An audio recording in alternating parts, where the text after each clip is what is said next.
right. Thank you very much, Terry. We will now move on to our guest educational headliner today. Our wonderful headliner is Joan Janis. She is a distinguished Toastmaster from Denver, Colorado. She loves telling humorous stories and continues to master the craft. Tonight, Joan will use genuine, not artificial intelligence to show you how to apply the Toastmaster skills you already have to make your speeches and stories funnier than ever. There are innumerable tales in the public domain that you can twist like a pretzel, make your own, and give your audience valuable memories. Joan is here to show you how. Listen to her, and your next speech is guaranteed to be funnier than your last one. There will be a minute or two at the end to ask questions. So please help me welcome Miss Joan Janis and the world premiere of her presentation, A Twist of the Tale, Finding the Humor Within. Joan?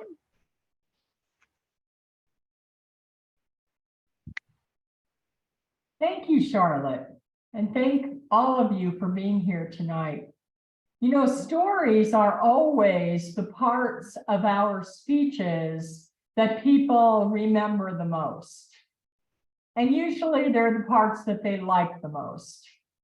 People rarely remember lists.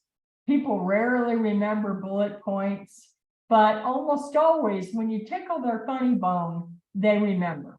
And it's fun also. I'm at an age where if it's not fun, I'm not doing it anymore. And so one of the things that I'm going to do is tell you tonight, I'm going to show you how 3 ways that I can let you know how to twist stories and make them funnier and make them, especially make them your own. I'd like to start by talking about how so many of our trainings say, tell a story, make a point, tell a story, make a point. And if you think about it, that's a formula that preachers use in their sermons and homilies at church. They can tell the same story and use it to make several different points. And I want us to think about that also. One of the things that you can do is twist the point of view. So we typically hear a story from, say, and I got this idea from Tom Hobbs. He told Cinderella from the point of view of the prince's horses rather than the usual view. And that got me thinking about things. One of the things that I run into with telling stories to children is, quite frankly, some of these stories are just lame. I don't care that they're 200 years old. And I'll give you an example of, in my opinion, a really lame story. There's a crafty crow who wants to get some water out of a bottle, and he's parched.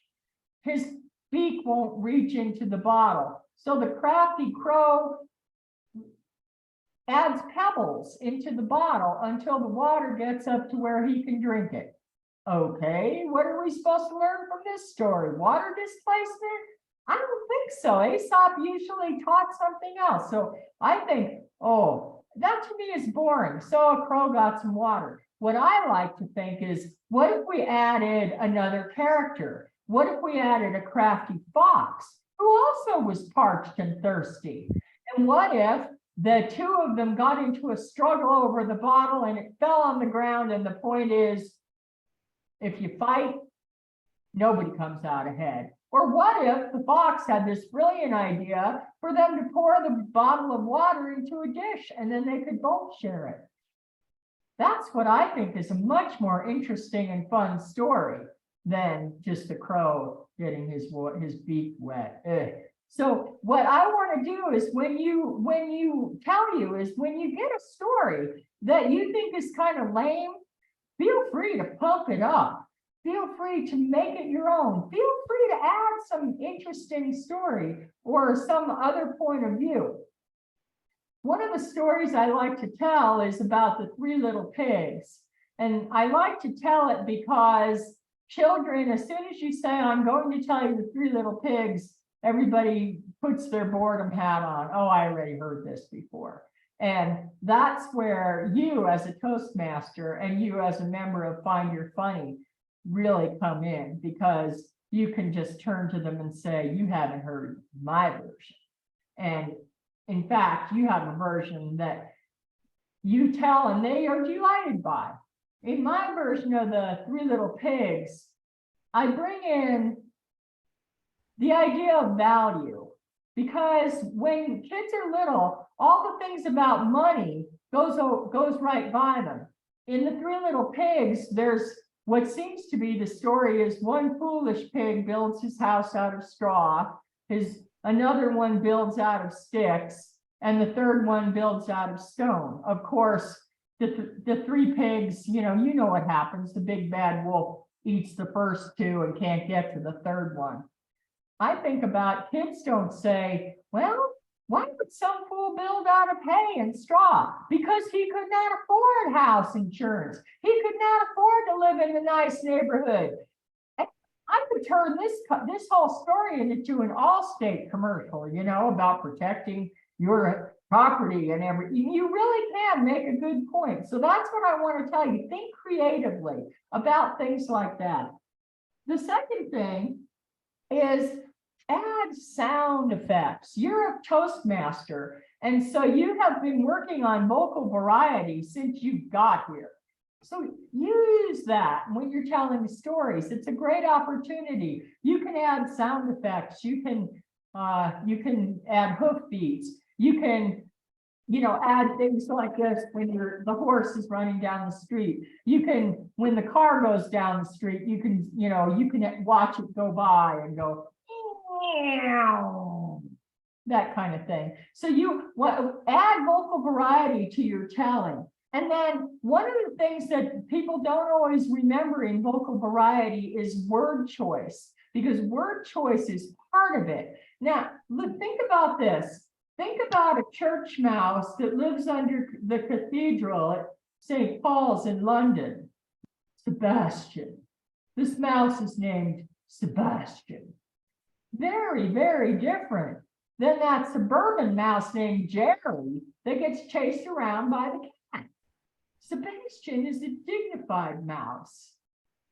Jerry is just a little crafty guy that has to elude Tom. But you can just choose a name. And one of the things Tom does that I love is when he's telling a story, he'll invite the children. Give me a name of a wiser older sister. And they will. And you can do that too. You can, for example, when I tell the Three Little Pigs, I'll give them names. Or if you tell the ant and the grasshopper forever, you can say Annie the ant and Gary the grasshopper. You can give them names that are funny and make it easier for you to remember as you're telling. Use your vocal variety not only with your sounds and your voice, but also with your word choice. My last point is to personalize the story and make it your own, make it real. I told a story that's I got it out of a book, but when I stood up and told it at our club, I said that Mr. Tom Hobbs didn't know that I was friends with his sister behind his back, and she told me this story, which is absolutely not true. But I told it, and I said, when Tom was a teenager, he was living out in the country, and this happened. And everyone in the room related to it because I was telling Tom's story.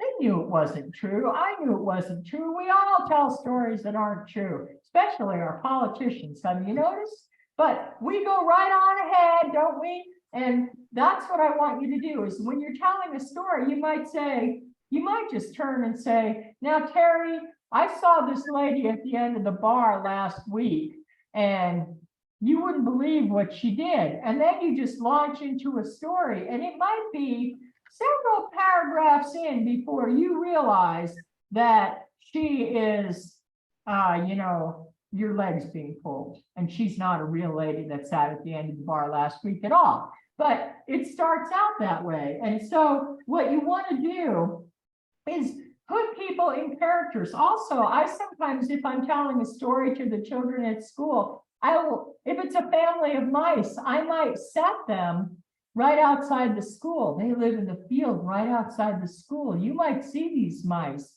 if you're out at night, but of course you only go to school during the day, but they come out at night and they visit around here. So these kids start thinking about the mice in their own environment. And you can do that too. You can personalize completely what you're saying and make it your own. And you can even say, and comedians often do this story, and they tell it in the first person as if it happened to them, even though Don Rickles told that same story in 1961 in first person as if it happened to him. Not everybody was around in 61 and remembers those stories. So remember, my 3 points are to use the skills you really already have. You can go ahead and be creative with things, change the viewpoint, change the point, make it interesting, make it your own. Don't just take things as they are at face value. They can be so much funnier if you apply your creativity to it. Make your vocal variety, apply your vocal variety to your storytelling, and use those words that are funny. You know, noodle is sometimes funnier than pasta, and sometimes macaroni is a little bit more expressive than penne. So you can just, give a personality to pasta if you want to with your voice. You think about that. I mean, you've all been tangled up in spaghetti. I know you have, and you got out. Look at you now. You survived the spaghetti. So what I want to say is just go ahead and let me say, I want you to be a sought after speaker. With that, I'll take a couple of questions. I have time for 2, maybe. Does anybody have something they'd like to ask me?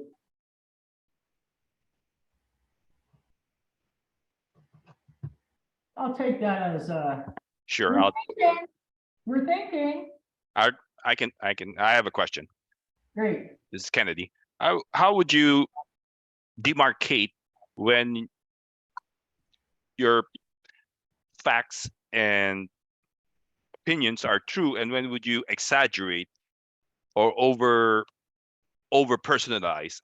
How do you demarcate that, or is there even one to demarcate? I think it depends on the venue, and it depends on your audience and your purpose in speaking. If you're coming in and you're there to tell an entertaining story, that's what you're there to do. If you're there to persuade somebody to do something, you don't want to tell anything that's untrue. You don't want to make light of people who have a very serious things going on. And so I think that you would just use your own judgment on that. Feel out your audience. You always know that you need to know your audience before you get in front of them. And so I personally would go with my gut. Okay, thank you. Looking around the room, see some eyes darting around. But Joan, can you give us an example of a couple of names that the kids would find funnier, or adults? Yeah, sometimes I think we like to give people nicknames, and so you might have a name like, a name like Cheeto is so much funnier than John, or something like Maria Gosoeta is in certain art telling environments is very much funnier than Mary. And so, we try to think of funnier names, expressive names. And if you are, speaking to a group of people who are of a certain ethnicity, which sometimes we're privileged to do, you can use names that they would relate to and find relatable. So those are an example, Tom. With that, I just want you to go forward. I want you to be the most sought after, funny speaker you can be, and use these techniques that I've taught you tonight. Go forward and prosper in the funniest way you can. Thank you for having me. Thank you very much, Joan. That was very informative and very helpful.